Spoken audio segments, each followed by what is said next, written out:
Hello friends, today we are going to discuss about the story point estimation. There are a number of estimation techniques available in the market, but we are going to discuss about the story point estimation. Before we deep dive, make sure you subscribe my channel so that you get the notification of the new videos. Also feel free to share your comments, thoughts in the comment section so that we can learn from each other. So let's get started on the story point estimation. Story point estimation technique is very famous and widely used in the market. First of all, let's understand what is story point. Story point is basically a number which is used to sizing our stories. In this technique, you assign a particular number to your particular task. It would be a relative number, not an absolute number. These numbers are based on the Fibonacci series.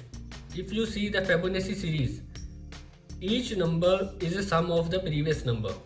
Like 0 plus 1 is equal to 1, 1 plus 1 is equal to 2, 2 plus 1 is equal to 3, and so on. The important point to understand over here is the next value of the current value is relatively different. Do you know the reason behind it?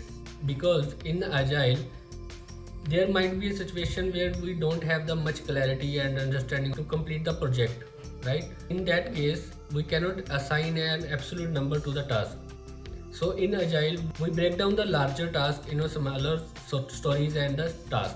Agile is based on the empiricism where we learn from our previous experience and apply the experience into the current scenarios. The bigger story points means more complexity, more risk involved in the stories. That's why we break down the bigger task into smaller size of stories.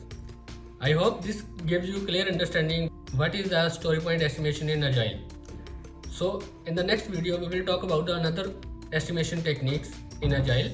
Stay tuned, keep watching my channel. Thank you so much.